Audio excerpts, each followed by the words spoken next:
it's Dr. Bette Robin with the Dentistry Rising podcast. You might know me as a dental practice broker from Orange County, California. I am a dentist as well as an attorney and broker, and it's my goal at this point to help you get where you want to go with your practices, to help inspire you, lead you in the right direction, and motivate you. So happy listening. Hello, you guys.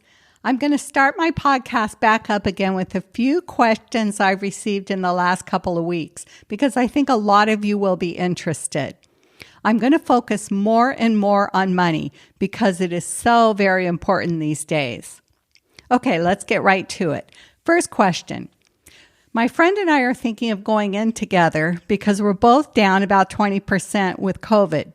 What do you think? Well, first of all, hopefully COVID isn't going to last forever, and many practices, at least in Southern California, are recovering quite well.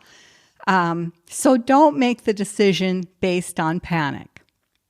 That said, I'm definitely a fan of space sharing and doing everything you can, especially now, to minimize expenses and maximize profit. But it is a big decision to combine practices. If it goes well, it's usually very, very good. If it doesn't, you could have a lot of problems.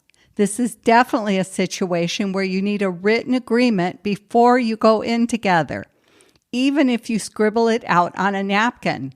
Because yes, I saw one of those last week, a literal napkin. Well, a picture of a napkin sent via text. So I think before you go in, you need to talk about absolutely everything that can come up.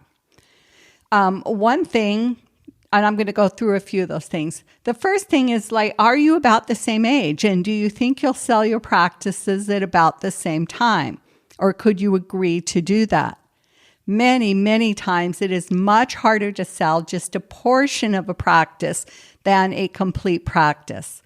And many lenders don't even make those kind of loans if you can find a buyer. Now, this is a little bit different in a specialty situation because it's more common for specialists to buy in and out of groups. But what happens also if someone becomes disabled, gets divorced, or just wants to move? Could you agree to sell the whole practice, or could the remaining person in the space be forced to buy your share? As you can tell, there are many scenarios that can come up, so you do need to talk through them.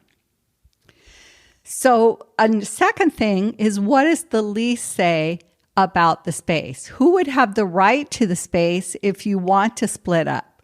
Will the landlord let you off the hook? And make absolutely sure you have the landlord's written permission to have two practices in the one space. Third, if you're going to do any other joint things like share a front desk person or share a website or whatever it is, share a phone number, decide up front who gets what if you split up. And then I think it also depends on how you're going to structure things. Are you going to structure it as a partnership or as a solo group space share? In general, I think specialists work quite well as partnerships, and general dentists generally work best as solo groups or space share. And I'm kind of calling solo group and a space share the same thing, though they aren't completely the same thing. Now, why do I think that? Well, because specialists usually do a limited number of services, and they're the same services. For example, an endodontist just does root canals, so it's easy to count how many root canals one doctor did compared to another and apportion the income that way and just split the rest of the expenses. That's the easiest. But if one doctor is doing a whole lot more root canals than the other doctor, you might also want to apportion employee costs and other things. But generally, specialists do more of a true partnership situation. Now, general dentists have more variety in what they do, and they often have favorite employees they're working with and their own hygienists. So apportioning at least the variable costs, like employee expenses, lab bills, supply bills, etc., according to the percent of production to the whole usually makes the most sense. And then apportioning fixed expenses like rent 50-50 is pretty common. But it doesn't have to be done that way. It could be apportioned to the percent of production as well.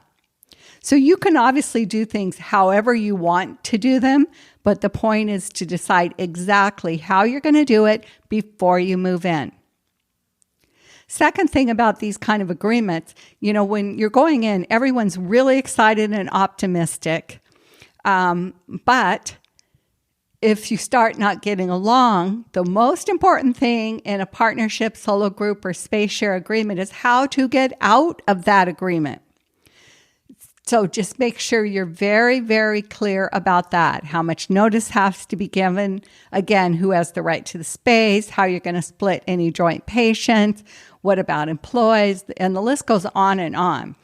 I would absolutely take time to go over everything you can think of about how you're going to split it. And this is something, even if you do use an attorney, you should do on your own. You don't need an attorney to sit with you over coffee or wine and figure out who's doing what on this kind of thing. You just need an attorney potentially to put all of it in writing. And if you're not going to use an attorney, then write it down somewhere and sign it on a notebook or whatever you want. Okay, next question. On the other side of things, I've had numerous calls from older doctors who want to sell. They all basically say the same thing, and I'm sympathetic to that. They say, I am too hot with everything I have to wear now. I can't see where I have a mask and a face shield, and I'm just too tired to do all of this that's required for COVID. I want to sell. Can I sell? Okay, bottom line, for buyers and sellers, a good and profitable practice always sells, even now. It's the fringe practices that are having, and I think are going to continue to have, a hard time selling. By fringe, I mean practices that are barely profitable. They don't make sense. Or leaseholds. Leaseholds can always be difficult to sell. But, now it's even harder trying to develop an entirely new practice. So as to the question if you can sell now, yes, if you have a strong and profitable, desirable practice. Might be harder, no, if you're in the fringe category. Most lenders are not going out on the limb anymore by even lending on those kind of practices. And buyers are a lot more skeptical as well. So it's going to be a much harder road. I've said it before and I'll say it again here. You could have a practice collecting $1 million a year and take home $500,000. Or you could have a practice collecting $1 million a year and take home $150,000, $180,000. The first practice would sell in hours, literally. The second may not sell at all right now until the problems are fixed. So it's time to fix the problems.